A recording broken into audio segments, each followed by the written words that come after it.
Start होगी उसके मुताबिक आपको कुछ मिसयूज है, तो क्या आपको एक्सप्लेन कर सकते हैं कि वो मिसयूज क्या है? नहीं, अगर आप लोग खामोश होंगे तभी मैं जवाब दे सकूँगा। खामोश। देखिए, कल जो ऑनरेबल सुप्रीम कोर्ट ने जो हेयरिंग हुई 370 के बारे में, और उसमें जो उन्होंने ये फैसला किया कि जो सरकार ने गवर्नमेंट ऑफ इंडिया की तरफ से जो लेटेस्ट एफिडेविट दिया गया और जिसमें 370 हटाने का जवाब देने की कोशिश की गई, और जो सुप्रीम कोर्ट ने कहा हम इसको कंसिडर नहीं करेंगे, उससे कहीं ना कहीं पीडीपी का जो हमारा ये स्टैंड है कि बीजेपी के पास 370 को ख़त्म करने के लिए कोई जवाब नहीं, कोई आईनी जवाब नहीं है, कोई कानूनी जवाब नहीं है, बल्कि इन्होंने आईन की धज्जियां उड़ाते हुए एक ऐसा कारनामा अंजाम दिया जो मेरे ख्याल में इस मुल्क के 75 साल की हिस्ट्री में कभी नहीं हुआ था। तो इसके साथ साथ उनका ये दलील देना कि 370 को ख़त्म करने के बाद जम्मू कश्मीर में हालात ठीक हो गए, ये बिल्कुल ऐसा है कि जब कोई गुंडा, कोई बदमाश किसी घर में घुस के वहाँ के लोगों की पिटाई करे, आबरूरेज़ी करे, उनको धमकाए और उसके बाद बोले कि घर में सब कुछ ठीक ठाक हो गया क्योंकि अब घर में आवाज़ नहीं आ रही, शोर नहीं हो रहा है, झगड़ा नहीं हो रहा है। बिल्कुल वही हाल उन्होंने जम्मू कश्मीर का किया है। जम्मू कश्मीर में इसको एक खुली जेल में तब्दील किया गया है, जहाँ पर आम इंसान की बात तो दूर, जो यहाँ के जर्नलिस्ट हैं, मीडिया के लोग हैं,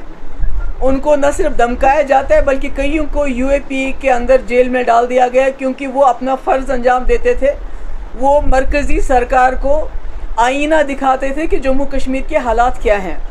और हमारे इसके अलावा हमारे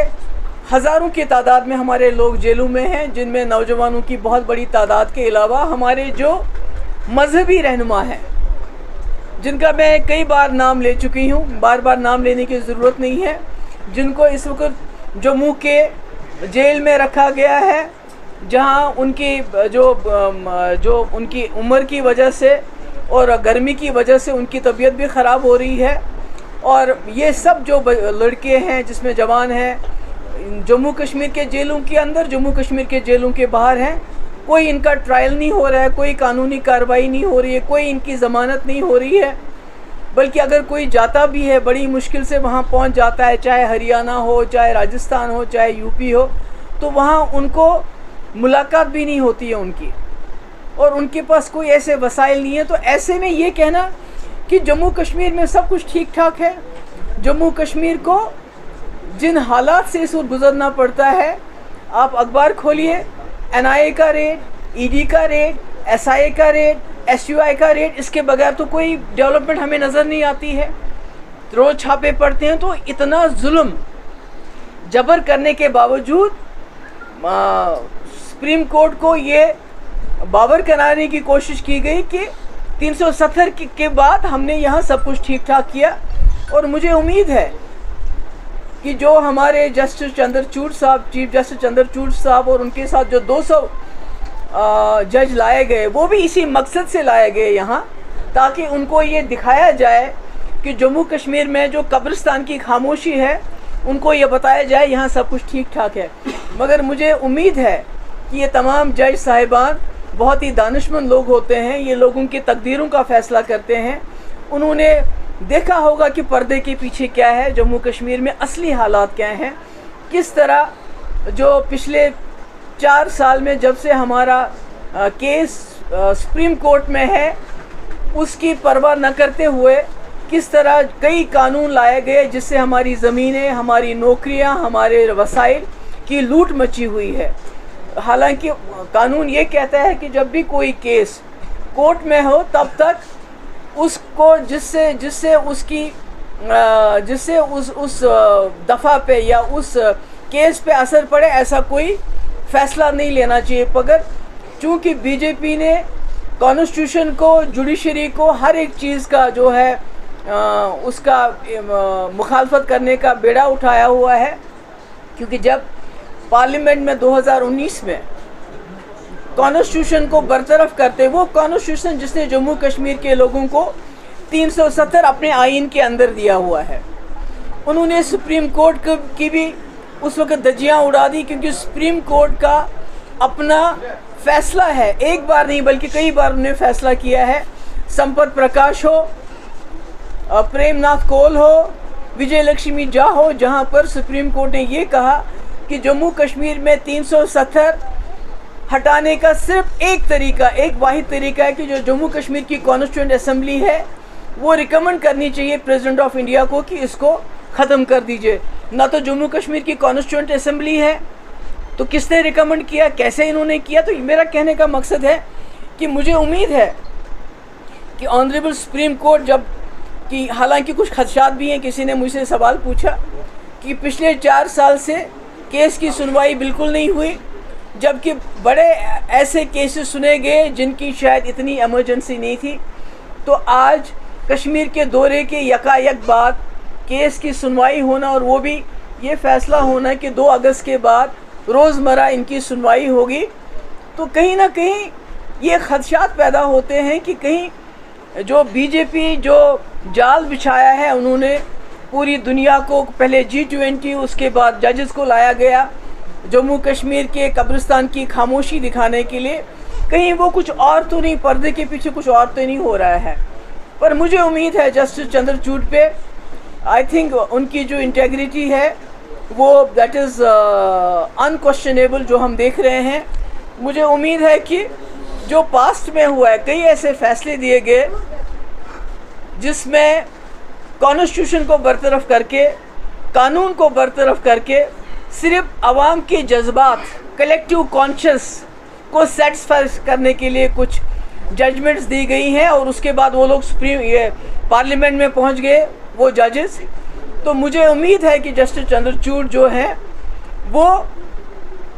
आवाम के जज्बात की अगर कदर करनी है तो फिर जम्मू कश्मीर के लोगों के जज्बात की कदर करना पहला उनका फ़र्ज़ बनता है, क्योंकि 370 हमारी शनाख्त की, हमारी ज़मीनों की, हमारे रहन सहन की गारंटी था। मगर मैं सोचती हूँ कि मेरा ये मानना है कि जो भी जुडिशरी होती है उनको कॉन्स्टिट्यूशन और कानून की पासदारी करनी है। तो मुझे उम्मीद है जब वो कानून की पासदारी करेंगे, हिंदुस्तान के आईन की पासदारी करेंगे, तो फैसला ज़रूर कानून के हक़ में, इंडियन कॉन्स्टिट्यूशन के हक़ में देंगे, न कि कलेक्टिव कॉन्शियस। और जो हमने पहले देखा है, मैं उन जजमेंट्स का नाम नहीं लेना चाहती हूँ जहाँ ये कहा गया चूँकि सबूत नहीं थे, कोई कानून नहीं था, मगर ये कहा गया क्योंकि लोगों की कलेक्टिव कॉन्शियसनेस को सेटिस्फाई करना है इसलिए हम ये फ़ैसला देते। मुझे उम्मीद है इस बार ऐसा कुछ नहीं होगा, बल्कि जो फ़ैसला होगा वो हिंदुस्तान के, और हम जम्मू कश्मीर के लोग कुछ नहीं चाहते हैं। हम चाहते हैं कि हिंदुस्तान के आईन के मुताबिक, जिस आईन ने हमें 370 दिया था, हमें गारंटी दी थी एक मुस्लिम मेजॉरिटी स्टेट होते हुए कि आपकी जो शिनाख्त है, चाहे वो डोगरा है, चाहे कश्मीरी है,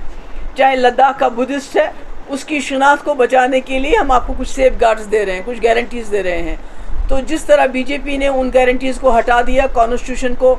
सबवर्ट किया, मुझे उम्मीद है कि जो इस वक्त जो हमारी कॉन्स्टिट्यूशन बेंच जो हमारे केस को सुनने जा रहा है वो कॉन्स्टिट्यूशन के साथ इंसाफ करेंगे। Thank you so much. I think I have done.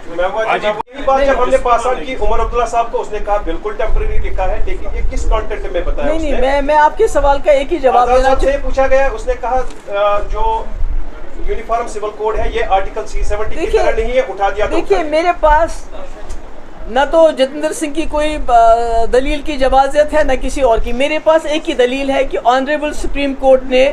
खुद संपत प्रकाश में, खुद प्रेमनाथ कौल में, खुद विजय लक्ष्मी झा के केस में ये खुद बताया है कि जम्मू कश्मीर के 370 को कोई हटा नहीं सकता जब तक जम्मू कश्मीर की कॉन्स्टिट्यूएंट असेंबली इसको रिकमेंड ना करे प्रेसिडेंट को। तो टेम्परेरी होने का सवाल ही पैदा नहीं होता है, खुद ही इसकी जो इफादियत है वो स्पेशल हो जाती है। And it can not be, it will not be, it should not be removed. ये मेरे अल्फाज नहीं है, ये उस वक्त सुप्रीम कोर्ट ने डिसीजन दिया है कि इसको जम्मू कश्मीर की कॉन्स्टिट्यूएंट असेंबली के अलावा कोई भी रिकमेंड नहीं कर सकता। अगर आप कहते हैं कि सत्यपाल मलिक जम्मू कश्मीर की कॉन्स्टिट्यूएंट असेंबली को रिप्लेस करता है तो वो हमारी गलती है, अगर हम ऐसा मानते हैं तो। बाकी जहाँ तक जतिंदर सिंह जी का सवाल है, दूसरों का सवाल है, उनकी जवाजियत आपने देखा सुप्रीम कोर्ट में क्या थी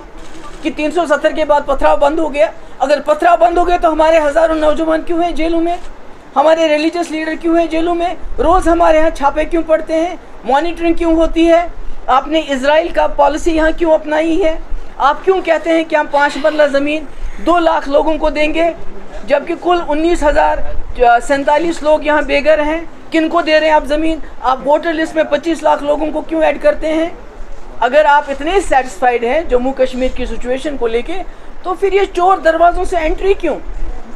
तो मेरा ख्याल है कि हम ऑनरेबल सुप्रीम कोर्ट पे छोड़ते हैं कि वो क्या इस मुल्क की कॉन्स्टिट्यूशन की पासदारी करेंगे या खुदा ना खास्ता कुछ आई डोंट नो।